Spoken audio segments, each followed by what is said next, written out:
The Notre Dame Fighting Irish are one of college football's most recognizable programs. Everybody knows about Touchdown Jesus outside of their stadium, and they're typically ranked pretty high in every preseason poll. Absolutely. Notre Dame, when you look at the history, Notre Dame used to strike fear in people's eyes, knowing that they were on the schedule. 13 national championships. That's a program right there. Yeah. But in recent history, they haven't been living up to that banner that we see when they're exiting the locker room, play like a champion. They've been playing like anything but. We got some blips on the radar, of course. 2012, they made the BCS. 2018 and 2020, they made the college football playoff. However, what happened each time they got on the field with those elite programs? They looked like they had no business being there. So, Notre Dame is not what they used to be. They're hoping to rebuild. They have their faith in Marcus Freeman. They've been showing some strides, but they have yet to finish. Yeah. And to look back at Marcus Freeman's second year last year as a head coach, the Irish had some ups and downs. Mhm. Early in the season, they looked pretty dominant, and then they looked like they were going to be a playoff team up until the last seconds of that game against Ohio State when they lost in heartbreaking fashion on the 1 yard line. Chip Trainum took it in, basically the last play of the game, touchdown, game over. Probably striked some PTSD in some Irish fans of the Bush Tush or the Bush Push. Mm-hmm. And then later down that season, they got upset against Louisville at Louisville, and then they took a close loss against Clemson. So 3 losses, not bad. 3 losses to some pretty good teams as well. Overall, not a bad season for the Irish. I think they did pretty good last year. Only losses came to some pretty good teams, so you can't really be that mad. Now, to look at what they lost from last season, they lost quarterback Sam Howell to the draft, star running back Audric Estime. That's a big one. Yeah. And then the biggest one, 3 starting offensive linemen from last year are gone, including Joe Alt, one of the best linemen in last year's draft. Yes. Now you talking about moving some people around, moving some furniture. You just keep running the ball. You keep running Estime behind Alt. That's a problem. Yeah. Now, in the portal last year or this year, they bring in quarterback Riley Leonard. He was one of the best quarterbacks in the portal from this past season. He's going to be explosive, in my opinion. He brings you a lot with his arm and his legs. Yes. He has the ability to get it done in the air and on the ground. He's going to add some versatility to this Notre Dame offense. What I really like about him is the fact that he is not a running quarterback. He is a quarterback that runs. Yeah. He uses his feet to extend plays, keeps his eyes downfield, and he's looking to hurt you big when he gets outside of the pocket. Now, I mentioned earlier the loss of Audric Estime. He left for the draft. Yeah. They bring in, the guy that was backing him up, Jeremiah Love, he's a pretty good running back himself. So he'll fill those shoes, maybe not to the level that Estime did, but he'll bring enough in that backfield for them to be able to say, okay, we're a good team running the ball. Yeah, he's a serviceable back. He's just not Estime. Yeah.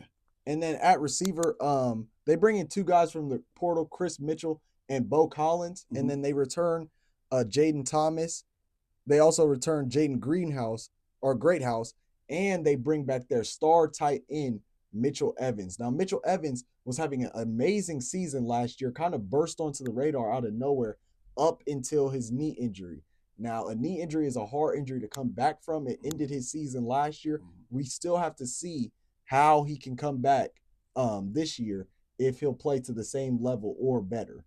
Yeah, because when you really looked at him, even in that Ohio State game, this guy, he showed up. Yeah.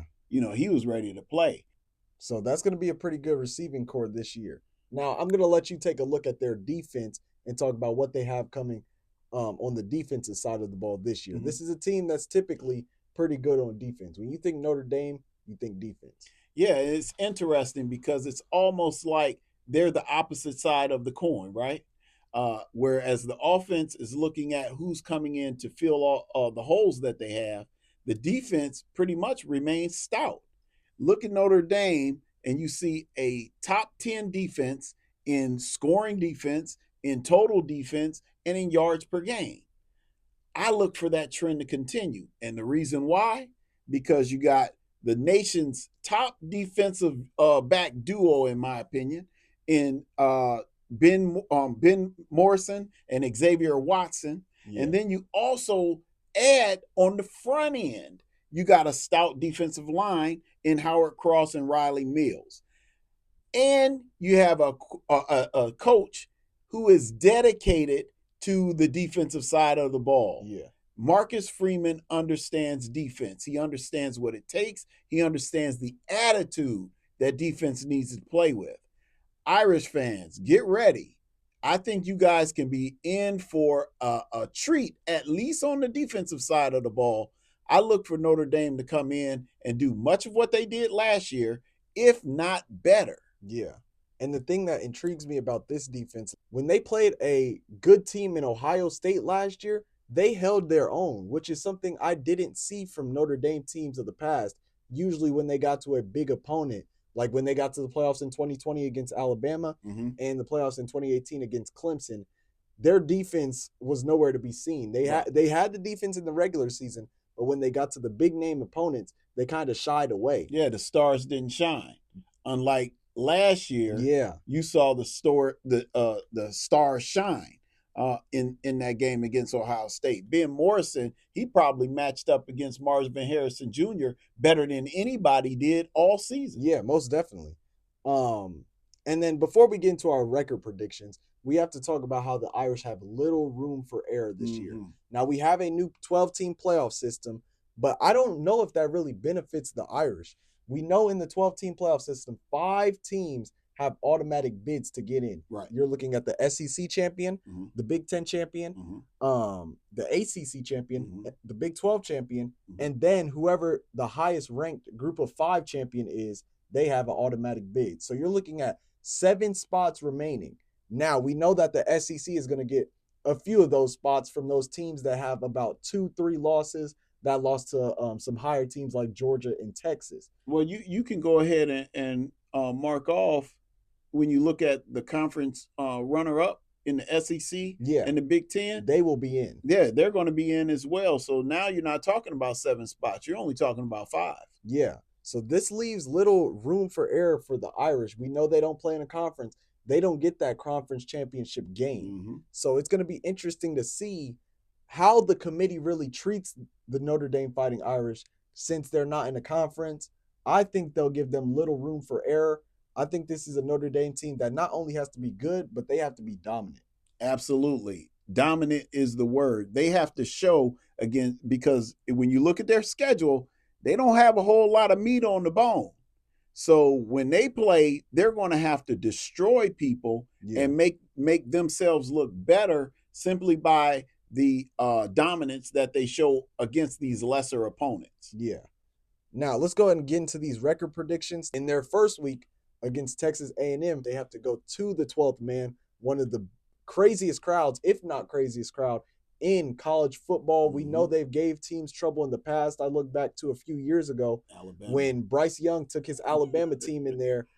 They were the better team. Alabama was the better team, more talented, all that, better coached. That crowd gave them troubles. They ended up walking out of the 12th man with a loss. So it's going to be interesting. Notre Dame has to go to Texas A&M.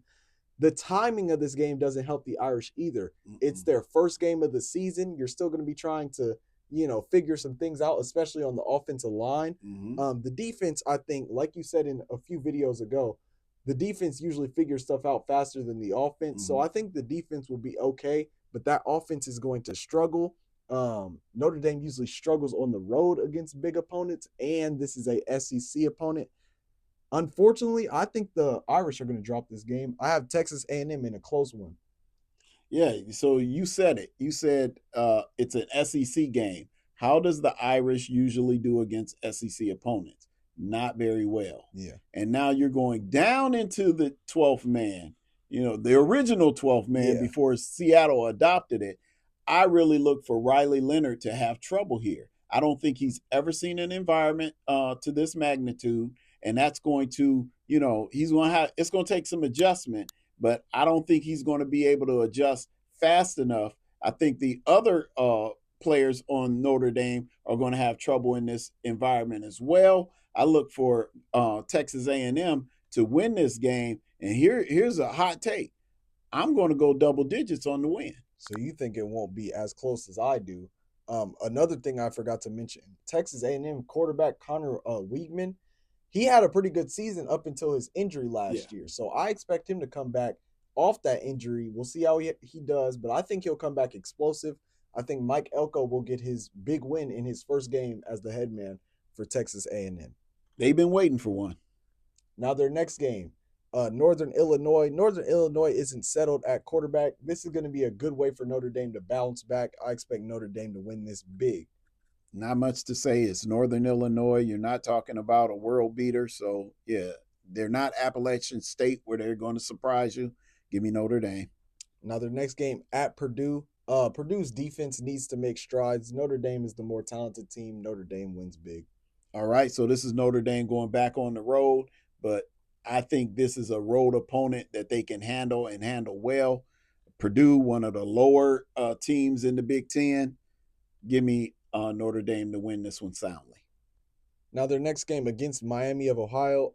Miami of Ohio is a good team in the MAC. They made the MAC championship last year, but they're still looking for some playmakers this year on the offensive side of the ball. Notre Dame is the more talented team. Notre Dame will win this one. Yeah, Notre Dame wins. Now their next game against Louisville. Louisville has an experienced team, experienced quarterback. They're very talented. They made the SEC championship or ACC championship last year. So this is back-to-back weeks. You have to see championship opponents. Louisville beat Notre Dame last year as well. That's the big thing. Notre Dame went to Louisville and they got surprised. Now this year, I expect Louisville to be a pretty high-ranked team coming into this game. So there won't be any element of surprise. You're going to be expecting a talented team. Notre Dame's at home. They won't get beat 2 years in a row against Louisville. Give me Notre Dame. You said two things that makes it real easy and real clear for me. Notre Dame is playing at Notre Dame. Notre Dame is looking for revenge. I think those two factors are going to be big in this game, and I think it's going to be enough to propel Notre Dame over the top. You said they're playing two champions in a row. Not championship contenders in their conference. Okay. Yeah. I had to. So you're talking about they're playing the runner up. Yeah. In both of these scenarios. Yeah. All right. Just wanted to make that clear. Now their next game against Stanford. Stanford is a program that's still trying to figure stuff out. Find its way back to the teams they had before in the past. It's their first year in the ACC. I don't look for them to do much. I think Notre Dame will get this win. Look, man, Stanford, stick to the books. I think you've lost your way on the football field. Yeah. Stanford loses this game soundly to Notre Dame. Yeah. Still thinking about the glory days and the teams they had with Christian McCaffrey in them, Yeah. Nothing much to look forward to for Stanford fans this year. Their next game against Georgia Tech. Georgia Tech is a sneaky team. We've mentioned them before on this podcast. Late in the season, it's a home game for Notre Dame. They rarely have to go on the road this year, and they'll beat Georgia Tech pretty soundly, in my opinion. Right. This game is in the middle of the season rather than the beginning. I could see Georgia Tech, creating a little bit of a surprise if it was an early game, but without it being an early game, I'll go with Notre Dame to win this one. Now, their next game against Navy, there's nothing much to talk about here. Notre Dame big. It's going to be a size thing. And Notre Dame is built bigger than Navy. Notre Dame wins. Now, possibly their biggest game of the season against Florida State. Florida State is a talented team. We've mentioned them before last episode, looking for revenge from last season.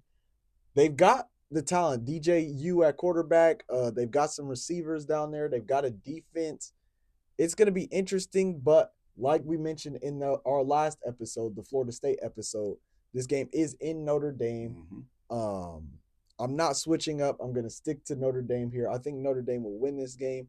And depending on where Florida State is ranked, this could be Notre Dame's high win that shows the committee that they're legit. They're not just running past these smaller teams. Right. This could be the signature win for them, absolutely. And We'll have to see what Florida State comes in as, how highly they're ranked at the time. But I look for one, Notre Dame fans are going to be uh, Florida State fans the entire season, and then two, they're going to be pumped for this particular game because they know this is their one. Yeah. If they ever had an audition to make the CFP, this is going to be it.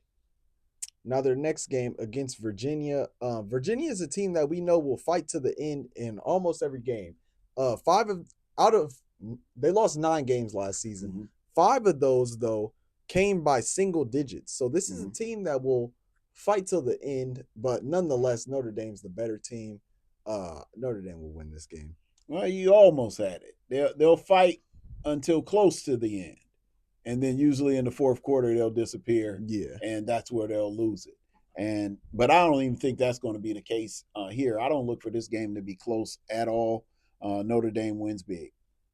Now their next game against Army, same thing as the Navy game. Notre Dame will win big. Yep, size again, they win.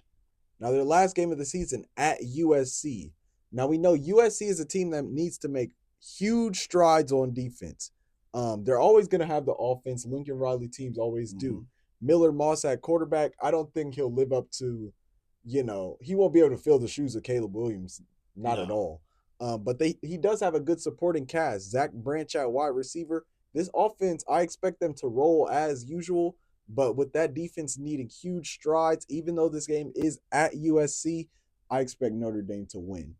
But wait a minute. USC, the noise coming out of USC is those huge strides they need to make. They are going to make them. Yeah. So we'll have to see. Now, this could be a very interesting game for Notre Dame. USC could come in pretty highly ranked if they take care of business. Their schedule isn't that it's not that hard. Right. And I think that if what they're saying is true coming out of camp, then they could come into this Notre Dame game highly ranked, and this will be Notre Dame's opportunity again to have an audition for the CFP. That being said, I think Notre Dame is going to win this game. Yeah. So that's our prediction on the Notre Dame Fighting Irish this year. We both have them at 11-1.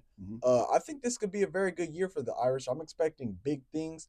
There's no reason, in my opinion, with this schedule, you shouldn't make the playoffs. Now, I know you have a few big games in there, such as USC, Texas A&M, and Florida State. But if you win at least 2 of those games, I think you'll put yourself in position to make the playoffs. Yeah, and according to all of the other experts out there, we're wrong. Texas A&M is going to take a loss in front of the 12th man. I just don't see that. And I see Notre Dame, having an opportunity here with the last 2 games if USC handles business and comes in to Notre Dame ranked. Yeah. We'll see. Yeah. But we don't have to wait too long to see. The college football season is right upon us. Right around. Make sure you guys like, subscribe. Make sure you guys hit the bell as well. Get our notifications. We're going to be pumping out a lot more content now that the season is right upon us, and in the season, a lot of big stuff to talk about. Absolutely. And we want to hear from you. So comment at the bottom. Let's have a discussion about some of these things that we're talking about. We want to know also what is on your mind. What do you want to hear about? We'll research it and get back to you. But nonetheless, Notre Dame should be a pretty good season for them down in South Bend. Like I said earlier, make sure you guys like, subscribe, comment, all that, and we'll see you guys on the next one.